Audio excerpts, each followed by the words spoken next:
Hey guys, Mel the Train Tutor here again with another sort of tutorial come product overview for you. In the tutorial sense, we're going to be looking at how to make static grass tufts, and in the product overview sense, we're going to be we're going to be looking at the Flockbox from warpainter.net. Now, straight up from the off, yeah, I've had a lot of help. Yeah, one, this was recommended to me from Braggy from Brag Miniatures. Awesome guy, awesome terrain maker. Go check him out on Google+. Yeah, it'll be in one of my comments somewhere if there isn't a link. I'll throw a link in the description. Also, yeah, a lot of help from Leah at Warpainter and sort of figuring this out and getting it down. Yeah, so I've narrowed it down. I'm going to show you, best practice, or what I think is best practice. But before we do, yeah, what we need to do is sort of explain why we need to use this. And, obviously you've got the standard static grass applicator, which I've been using for donkey's ages. Okay, and then you got the Flockbox. Now the difference is, obviously this is battery powered, okay, but the static charge in this one is reversed, whereas with this one what happens is the flock sprinkles down and is attracted to stand upwards. Okay, with this one the flock's placed on a base plate and then it is attracted up towards the piece, which is held above it. The difference means is with this one the flock comes down, the static grass comes down and lays flat and then is pulled upright. With this one it goes in straight up, and the results are such. Okay, so this one is with the static grass applicator. Yeah, that should be in focus. And then this is with the Flockbox. Bring them a light. There you are. Now you'll notice the one done with the static grass applicator is slightly yellower. Now the reason for that is the yellow static grass isn't actually that brilliant with static charge, and so with the Flockbox some of it gets left behind. You have to do a lot of passes to pick it all up. Yeah, but it does pick it up. Yeah, in this case, yeah, the yellow static grass has simply just fallen onto the base. Yeah, so that's one thing to sort of bear in mind, yeah, when you're doing your trials and that sort of stuff. The lighter it is, the more work you'll need to put into getting it in there. Luckily, yeah, a lot of static grass is mainly dark, so it's only the really spring colours you have to worry about. Right, so that's the comparison between the two pieces and how they work. Now there's a couple of other materials that you're going to need. There's a comparison. Right, first off, what you're going to put it on. Now we're going to be putting them on sheets, and Leah over at Warpainter, she sent over these sheets of silicone paper. Okay, now typically when I've used making PVA and working with that sort of stuff, we've used kitchen greaseproof paper. Now the difference between the two is this will actually hold a static charge. It will conduct the static charge, whereas this won't. Now Leah did say that things stick to this and they don't stick to this, but I to be perfectly honest, I haven't found any major issues on that count. Okay, but I have found when I was doing various test pieces, right, this one was greaseproof paper, okay, and this one, let me just grab that. Right, here are my basic static grass tufts, and this one's on greaseproof paper, this one's on the silicone paper. And what I found was, although you can get the same density, yeah, as your, whichever way you're doing it, the greaseproof paper was a lot more work. Okay, so the silicone paper does make sense. Now Leah supplies it. On top of that, she's got a link to where you can buy it in bulk, where she gets it in bulk on eBay. Yeah, which, is brilliant. I like that. Yeah, but if you're serious about doing it, yeah, and you intend to do a lot of them, then silicone paper is the way to go. You can go with greaseproof paper, but it's more work. Okay, so you need to be aware of that. Okay, you'll also notice that, let's wrap that up. So that's silicone paper, and that's what you call it. That's greaseproof paper talked about. When it comes to the glues, we've got two basic glues. Yeah, we've got our standard PVA, yeah, which is out of the bottle, nothing special. And then what we've got is this carpet tackifier, yeah, that Leah also supplies. Now, once again, Leah supplies small quantities, and she's also got a link to where you can buy 5 litre tubs of it, which is what she gets. So good on her for that. Yeah, yeah. With how, to be perfectly honest, yeah, unless you're intending to make thousands of tufts, yeah, just buy it from Leah, yeah, because it's going to take you a while to go through 5 litres of carpet tackifier making tufts. Trust me, I've hardly touched it, and I've made tons. Yeah, I've hardly touched. I think I've used half a bottle. what, about 20 millilitres, if that, 20, 30, maybe 40, but you know, I haven't used 5 litres. So there's carpet tackifier and there's PVA. So what's the difference? Right, greaseproof paper, let's get this one. Okay, now Leah says that if you use PVA, yeah, it sticks to the paper, whereas carpet tackifier will peel off, and it will also be adhesive, it's a latex glue, so when it peels off you can stick it straight down because it's tacky, whereas obviously the PVA is dried. Now if we flip it over, yeah, and I show you the back, yeah, do you see those little white rings? That's where the PVA is soaked into the paper and it's stuck. Okay, there's a little bit on these, yeah, but that won't be an issue. It's nowhere near as much as that. Now what does it actually mean? Well, in reality, yeah, on the smaller tufts, nothing. On the bigger tufts, yeah, a tiny little tear. It doesn't really factor it, so you can use PVA, okay, it's not an issue. Now when it comes to the carpet tackifier, once again, these are actually stuck down harder because they're still sticky, but as you can see, yeah, they stick down, yeah, because underneath is a latex glue.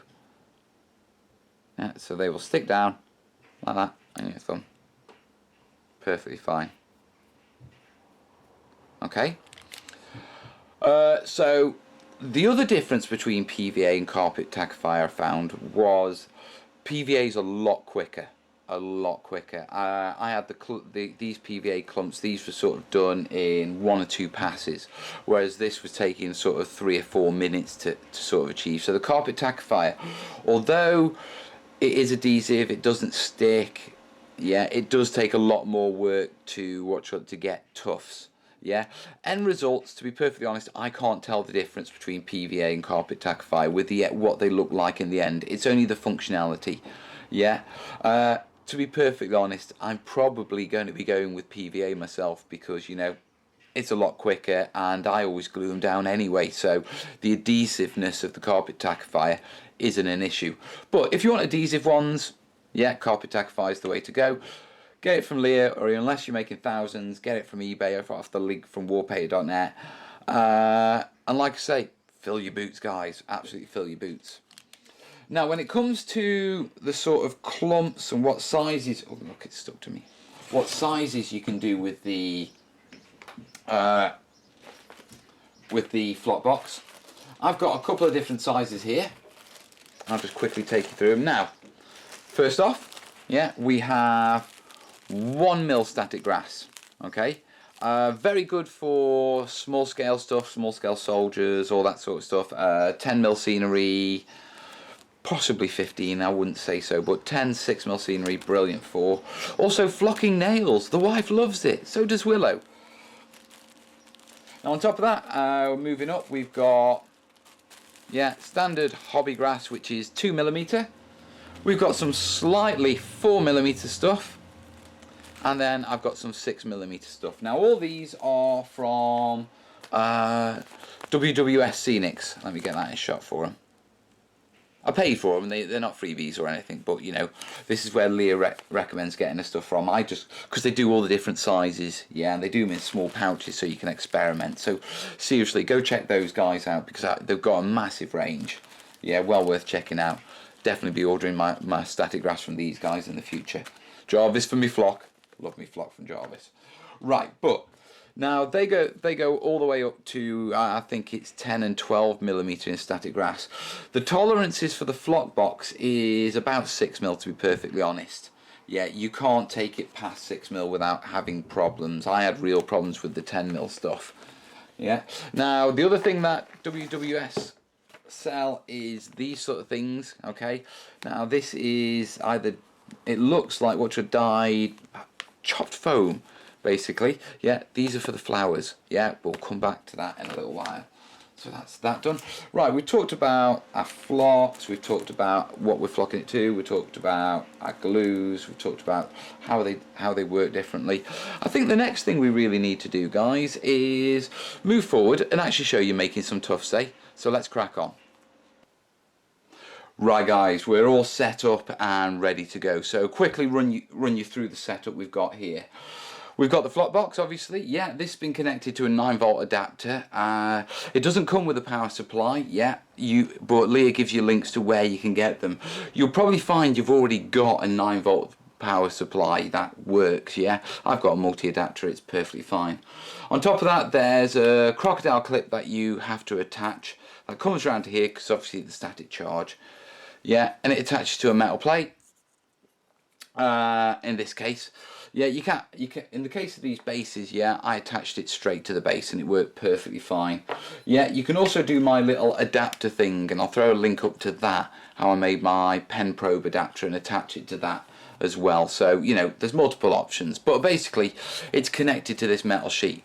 Now on the metal sheet you can see I've got pegged a sheet of silicone paper, in this case, yeah, with PVA this side and carpet tackifier that side, so you can guess what we're going to be doing.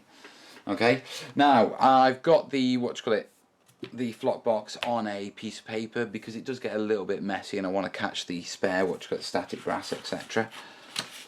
Shouldn't it be a static grass box, not a flock box? It's not a flock, it's static grass. There you are, there's my whinge for this episode. I keep calling it flock. Anyway, what we're doing. Right, we have our static grass, okay, and in this case I'm using 4mm, and just pure 4mm. Now it comes out tufty, yeah, and ideally you want it broken down, yeah, into lots of bits. Now you can sort of mess it around. I've actually found the best way is to get a sieve. You don't have to use a static grass applicator for this, just any sieve, yeah, but actually rub it through.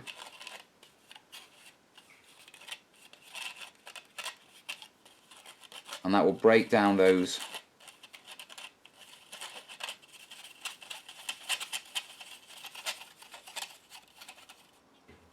so that's our static grass all nice and fine and on a plate ready to go. As I said, I've gone with 4mm. Now you can use mixes. As I said before, you can go up to about 6mm. Now if you have a look at these are 4mm tufts, yeah, and they are very nice. The only issue I have with just using 4mm is that if they're quite wide tufts, yeah, they can appear a bit flat and level at the top. Okay, so to get around that, what you can do is you can throw in some 6mm. Yeah, and about, you know, just 1/3 of the 6mm will do. You know, just play around with what you like, and what you get is these effects. Let me move those to there. Yeah, and it's a far more organic. Basically what I've found is the larger your turf is in diameter, you know, the fatter it is, so to speak, the more variation you need to break up that flat layer. Okay, if you're doing small tufts like these, yeah, you're fine with one particular size. If you're doing large areas, you need to get a bit of variation. So a bit of 2, bit of 4, bit of 6. Don't go beyond 6, guys. Okay, right, so next off we've got to put our glue down. Now when it comes to putting the glue down, I found that it works well in tiny little blobs, and also in if you flatten the blobs down. And what do I mean by this? Right, okay, first, I'm only going to do a few on this. Now if I hold this up to there, and if I do that, okay, a blob like that is going to cause you problems, because it will soak, the capillary action of the static grass will pull it up and it will clump and make like a Mohican effect. So what you want to do is when you put your blob down, squidge it out and thin it out. When you've thinned it out and flattened it out, that will work far better. Yeah, far better. So, yeah, so a bit of squidge, then just move it round. Yeah, obviously we need to do little ones as well, so yeah, so there we are, and as you can see it's all nice and flat. Next up, carpet tackifier, and I'm going to do just the same.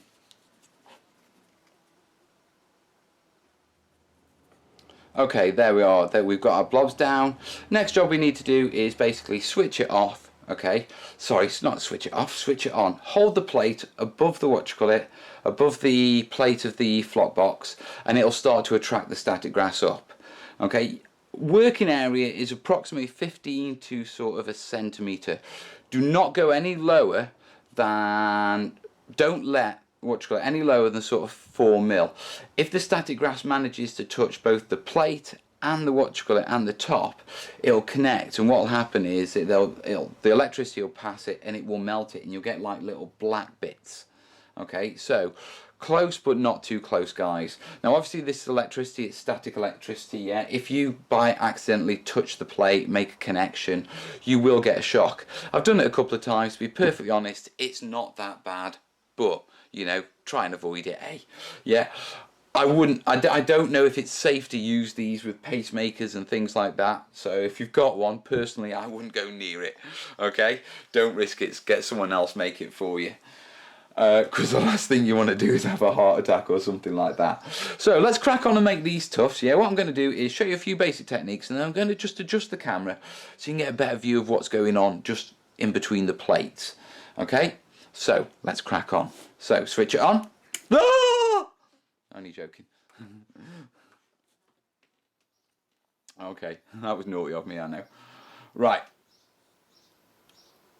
So we hold it above. Yeah, we bring it down. And already at this height, the charge is enough to start picking stuff up. Yeah, you see? Okay, it's already starting to pick them up. Obviously the closer you get, the better the charge gets. Now what I've found is it works well going up and down. Okay, you do need to move it about to get sort of pick it up. It picks up best where the static grass is thin on the plate. Where it's really thick, it sort of struggles. Where it's thin, it's quite nice. Now the other thing is that there is a tendency to sort of pass it like this. Okay. The problem with it is, with the static charge, it bends the tufts to one side. Okay, so I found that I get better results if I just simply go up and down and then move the plate around above it. Yeah. Now what I'm going to do now is very quickly move this camera so you can actually see in between the plates and what's going on.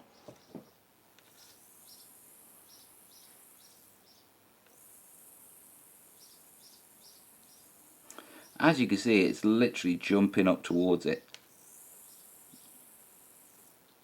Yeah, PVA's done a lot quicker than the carpet tackifier, as we expected. Yeah, but the result's still good. I'm just going to keep going now. So there we are, guys. Right, I've pretty much used up all of it. If I carried on, I'd probably use all of it. But if I bring this up, so you can get a nice focus. Is it going to focus on it? Because it's shiny? Probably not. Right, let me just take this off. Here we are. Right, as you can see, very messy job, but really rewarding. Okay, so there we are. These are our results. Let me get in camera. Okay, and as you can see, they are lovely 4mm tufts. Okay, various sizes. As I said before, yeah, it's just a matter of keep passing over them. Yeah, just keep passing over them and the results are literally brilliant. Now, as I said, you know, the PVA ones will dry solid. You'll be able to peel them off. There'll be a little ripping, but it won't be a problem. The carpet tackifier ones, you'll be able to tear off. Not tear off, peel off and just stick them straight down. Now, I'm going to put those over there. Have a quick tidy, because the other thing that I really like about this is it gives me the tufts that I can make flowers with. Yeah, because you can't make, you know, flowers without doing the tufts. So what I'm going to do is quickly tidy this lot up, and then we'll come back and I'll show you very quickly how to make flowers. Okay guys, we're on to the final stage, yeah, which is showing you how to make the flower tufts. Now obviously you've seen me make the normal tufts, and I've got some pre-made here, yeah. Now it's dead simple, okay. What you need is a brush, yeah, a cheapo brush. This is badger hair. You can use hog's hair as well, Chinese hog's hair, the white ones. Quick word on the brushes, yeah? You can actually cut the bristles off a brush, and when the tufts are still damp, put a few bristles in, okay? And then use this technique with some purples later to make tall flowers like foxgloves and things like that. But, you know, it's a matter of just trimming those, dropping them in, and then putting some glue on the top. But we're making little flower tufts. So, PVA glue, yeah, nice and thick.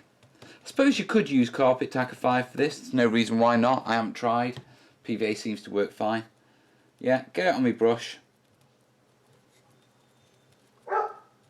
Oh, that's the postie and the dog defending us. And then if we pick some tufts, so let's pick these over here.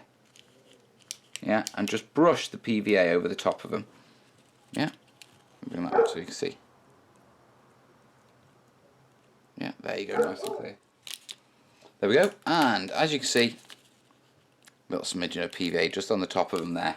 Okay, the next thing we need is our flowers. Now, as I said before, yeah, you can buy this sort of stuff, which is fine foam in single colours. You can use coloured sand. Yeah, but I spotted this Gale Force 9 ground cover, and it works really well. So if I just get that out, then all I'm going to do is get my sheet, turn it upside down, just tap it in, pull it out. Should have done this on a sheet.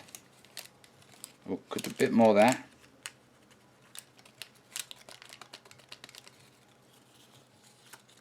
Even those are picked up somewhere. And there you go. So let me blow these.